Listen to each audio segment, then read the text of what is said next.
خوددار میرے شہر کا باکو سے مر گیا،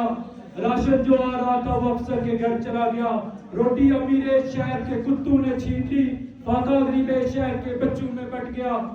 چہرہ بتا رہا تھا غربت سے ہے میرا مگر وقت حاکم ظالم نے کہہ دیا کچھ کھا کے مر گیا، کچھ کھا کے مر گیا۔ سب سے پہلے تمام طلباء کو سرزمین چنار شہر کے اور تختیوں شہیدوں غازیوں اور نظامتکاروں کی ترتیب پہ بھرپور انتظار کرنے پہ مبارکباد پیش کرتا ہوں۔ میرے دوستوں اور ساتھیوں، میں آپ کو وہ قوت سمجھتا ہوں جو اس ریاست کے اندر ایک قوت رکھتے ہیں، جنون رکھتے ہیں، جذبہ رکھتے ہیں اور ٹکرانے کی طاقت رکھتے ہیں، اور اسی بنیاد پہ تمام روایات کو ایک طرف رکھ کے آپ سے مخاطب ہوں گا، کیونکہ آپ کے اس فوج سے، آپ کی اس قوت سے میں سمجھتا ہوں کہ 1984 کے اندر ضیاء الحق زمانہ بدنام نے اس جنوبہ یونین کو بین کر کے آپ کی قوت کو تقسیم کرنے کی کوشش کی تھی، لیکن آپ کے قوت ہے، وہ جنون ہے، وہ جذبہ ہے، تو کس تین دیواریوں کو گرا سکتے ہیں اور اسی بنیاد پہ آپ کو تقسیم کیا جاتا ہے۔ آپ ہی وہ قوت ہے جو اس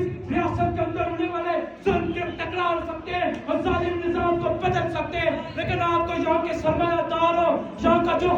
جاگیردار ہو، یہاں پہ بیوروکریٹ بیٹھنے والا اور سب سے بڑھ کر اس ریاست کی اسمبلی کے اندر بیٹھنے والا حکمران تک نے آپ کو تقسیم کیا ہے۔ سب سے پہلے اس نے آپ کو مختلف یونیفارم دے کے اسکولوں کے اندر تقسیم کیا ہے اور پھر اس مطابق ریاست کے اندر ایسا نظام لایا ہے، حالانکہ کی بات آ رہی ہے، سوچنے کا عمل آ رہا ہے، ایک ہی منصب کے مسافر ہیں، لیکن ان مسافروں کو مختلف نصاب لا کے دے کے میں سمجھتا ہوں نصاب کے اندر تقسیم کیا ہے، لیکن طلبہ اٹھ کھڑا ہوا ہے، طلبہ مزید ہو چکا ہے، طلبہ مقابلہ کرنا چاہتا ہے، اور اسی بنیاد پہ میں سمجھتا ہوں ریاست سے سوال کر رہا ہے کہ اس بدبودار، اس ظالم نظام کے اندر جب کوئی طلبہ تعلیم لے بھی لیتا ہے تو وہ بھی اس ریاست کے کسی عہدے کے لیے جاتا ہے تو وہ یہاں کے حکمران طبقے سے سیلری ہوتا ہے، خوار ہوتا ہے، کسی بڑے افسر کے آگے ریڈیو میں کرتا ہے، پھر جہاں کا طلبہ اٹھتا ہے ریاست سے سوال کرے گا، ہر ضرورت کرے گا، کیونکہ میں سمجھ چکا ہوں اس کا نام تک کیا ہے، اور یہ سوال کرے گا آپ کی بدبودار نظام تعلیم سے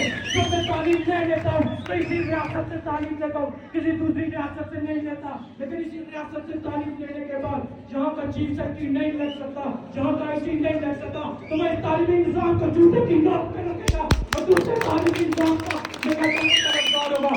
طلبہ برادری ہوں۔ آج آپ نے ثابت کر دیا، جہاں ایک نوٹیفکیشن کا ٹیسٹ کر رہا تھا، جہاں ایک نوٹیفکیشن گھوم رہا تھا، آپ نے اس کو جوتی کی نوک پہ رکھا ہے اور بتا دیا کہ ہم قوت رکھتے ہیں اور یہ بات واضح کروا دینا چاہتے ہیں ہم لڑیں گے۔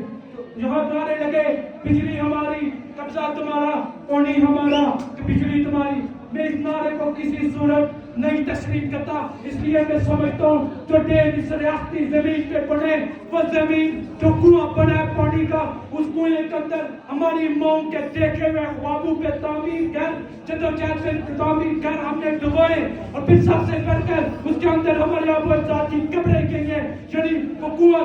جو جسے ڈیم کہا جاتا ہے اس کے اندر ہمارے آبا اجداد کا لہو ہے، اور اس لہو سے جب پیدا ہونے والی بجلی ہمیں نہیں دیں گے تو ہم ٹکریں گے،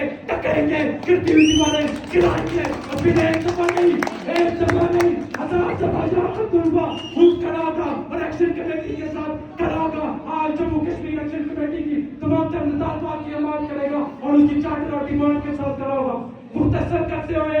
آپ کی قوت کو سمجھتے ہوئے، میں جموں کشمیر الیکشن کمیٹی کو بھرپور حمایت کیا یقین دلاتے ہوئے یہ بات اسٹیٹ کو واضح کر دیتا ہوں، آج تم نے تمام چوکوں کے اندر دیکھ لیا ہوگا، تم نے تمام چوکوں کے اندر طلبہ کی قوت دیکھ دی ہوگی، اب طلبہ اٹھ چکا ہے اور جہاں سے یہ تحریک کسی موڑ پہ پہنچ گیا ہے اور ہم سمجھتے ہیں ہم اس تحریک کو کامیاب کریں گے، یہ تحریک ہمارے مستقبل کی تحریک ہے، اور جیسے یہ تحریک کامیاب ہوگی ہم ریاست کے ساتھ پھر سے ٹکرانے آئیں گے، اس بنیاد پہ جب تک طلبہ یونین بحال نہیں ہوگی، اور جب طلبہ یونین بحال ہوگی ہم سمجھتے ہیں اس ریاست کے محنت کش کے بیٹے کی پتہ ہوگی اور پتہ طلبہ کی ہوگی اور پتہ طلبہ کی قوت کی ہوگی، اور سب سے بڑھ کر پتہ اس محنت کش بات کی ہوگی جو ریگستان کے اندر دوسرے ملکوں میں 8 گھنٹے لگتا ہے، جہاں کے فیصد کے احراجات ہوتا ہے، انشاءاللہ یہ نظام بدلے گا، یہ نظام طلبہ سے بدلے گا، انقلاب آئے گا، طلبہ انقلاب آئے گا، طلبہ انقلاب زندہ باد، زندہ باد۔